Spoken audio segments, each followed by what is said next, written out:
Bet you didn't think you were going to see me again before the end of the year, but here I am. I knew I would have to make this video eventually, I just didn't know exactly when or what the catalyst would be. But it was only a matter of time. This video is about Cerberus guitars. Cerberus is a guitar company based out of San Antonio, Texas, founded by one Michael Campbell. They offer higher-end USA-made guitars as well as imports from Korea and China. And for as long as Michael Campbell has done business in the music industry, there has been controversy surrounding it. Some public, and some you'll only know if you work in the industry and other people tell you. And due to more recent events surrounding this company, I've deemed it a good time to make this video. So let me catch you up. I've made a video involving Cerberus in the past. It was about an ex-artist of theirs called Rob Brown, who stole a guitar from them, which he then ended up selling to a guitar center who reported it stolen. And to my surprise back then, after that video, in which Cerberus was only mentioned quite briefly and vaguely, since it wasn't really about them, it was about Rob Brown, I got an overwhelming amount of messages from industry peers and friends wanting me to never work with Cerberus or Michael. I wasn't going to at this point, I had merely been communicating with him about the events that took place so that I could expose that Rob Brown guy. But it was interesting. Cerberus is a fairly metal-oriented brand and has been somewhat popular in that scene for a while. Not huge, but still decently popular. I suppose one of their most notable artists would be Xander Raymond Charles, or at least they were one of 25 companies that he jumps back and forth between endorsement contracts with. But anyway, earlier this year, something came to my attention that I found quite strange. Michael was announcing a new run of guitars, a Korean import run of Apollo-shaped baritones that was supposed to sell for $899. Now, if you know anything about guitar manufacturing or pricing, that just made you raise an eyebrow, because that's not possible. I can't know the exact figures, but I know Korean OEM manufacturing. A guitar like that will cost just under $800 to manufacture with those specs. Maybe even slightly over $800, but never significantly less. Which means that landed in Texas, meaning with shipping and taxes, he should be paying just over $1,000 per unit. So he was selling those at a loss. And this intrigued me, so I messaged Michael for the first time in a while. Hey man, I just saw that new Apollo baritone run you're doing. The price is quite interesting. For a Korean-made guitar, even the production cost should be almost over $899 shipped, no? Smiley face. Doing something cool for the people was the goal for that run. But yes, especially now with tariffs. Gotcha. Good way to get some more brand exposure, I suppose, but you've got to be losing like $200-300 a piece, right? If we were to do it today, it'd be a $1,300 to $1,400 model, but I'm not going to increase prices for stuff beyond customers' control when they ordered. Math be mathin'. Wanted to do something nice for the people, huh? So we're doing charity work now. That's admirable, especially for a company that's still relatively small, and especially interesting considering he hasn't paid the factory for those guitars yet.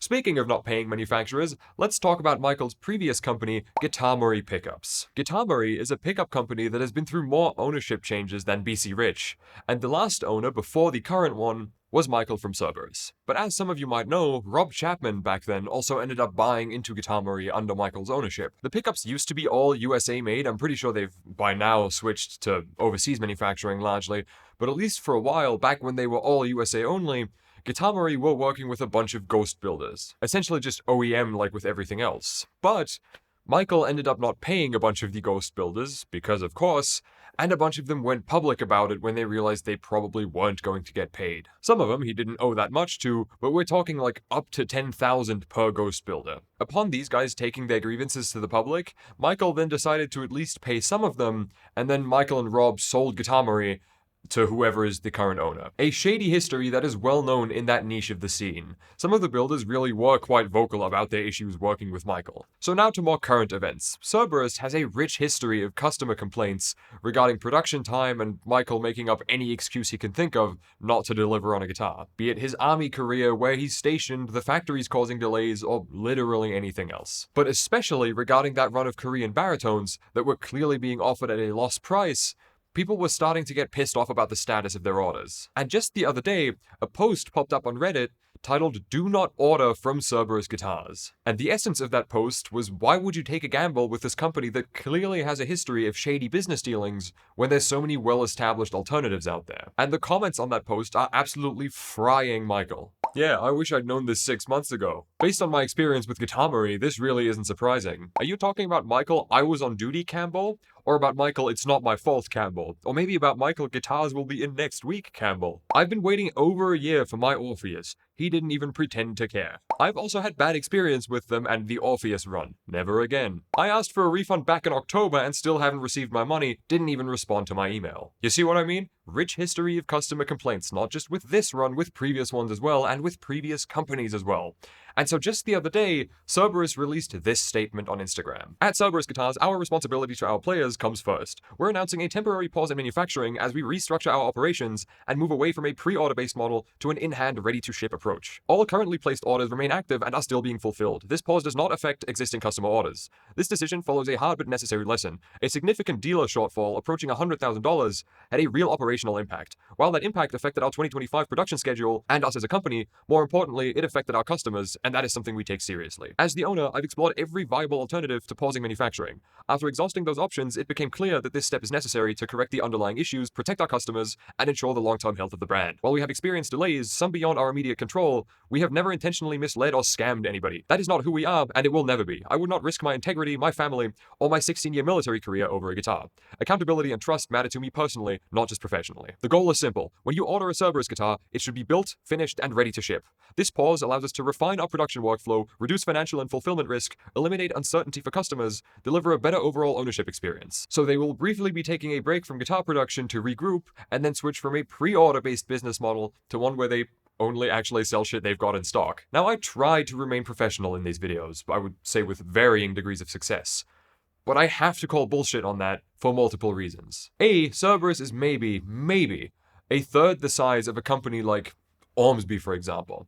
No dealer is entering into a $100,000 deal with Cerberus unless Michael forgot to mention that he was also going to throw in a brand new Chevy Silverado as part of that deal. $100K with the way retail margins are these days would mean probably at least 100 guitars. No one dealer was ever even considering ordering 100 plus guitars from Michael or Cerberus to stock at their store. Think about the state of guitar retail right now. The only real candidates for a deal of that caliber right now would be Sweetwater, Guitar Center, or maybe something like American Music Supply. I know for a fact it's not Sweetwater, because Sweetwater is pretty much invite only, and none of the other options make any sense either. But what's more interesting, how and why does a dealer going back on a deal worth $100,000 affect direct-to-customer sales? I understand that if it actually happened, that is absolutely something that can damage a company, but it should not overlap with orders that customers placed and paid for in full as far back as 2024, when we're currently going into 2026. You're making a very classic mistake here if you're pooling the pre-order money in with money from retail deals and stuff like that, because all it would take is one shortcoming on one end, and suddenly one thing is funding another, and a bunch of people go without their guitars that they paid for in full 2 years ago. I mean, Michael says it himself in the post. The goal is simple. When you order a Cerberus guitar, it should be built, finished, and ready to ship. But in the meantime, the only people actually getting their guitars are the artists that Michael signs to help him promote the brand, to get more reach that generates more sales that he can then not fulfill. No shade to the endorsing artists, by the way. Those are always the people who get blindsided the hardest when something like this happens, and then just have to backpedal and justify why they were working with a company like that. But people are getting PayPal refunds because they're losing any hope of ever seeing their instruments, but Michael won't even reply to their emails about refund requests. I'm not even sure what the end game is here. If he's trying to scam people, it certainly isn't a very good scam. Haha, I'm gonna sell these guitars for less than I bought them for and then never ship them. Diabolical. As the comments on his Instagram statement point out, this is a very clear panic reaction to that Reddit post that gained a lot of traction, and the Baritone Apollo guitars are already off the Cerberus website. In fact, the website looks a lot different than it used to just recently. I would usually reach out for comment from the person a video is about in a situation like this, but that's because I usually catch people red-handed doing something that they shouldn't be.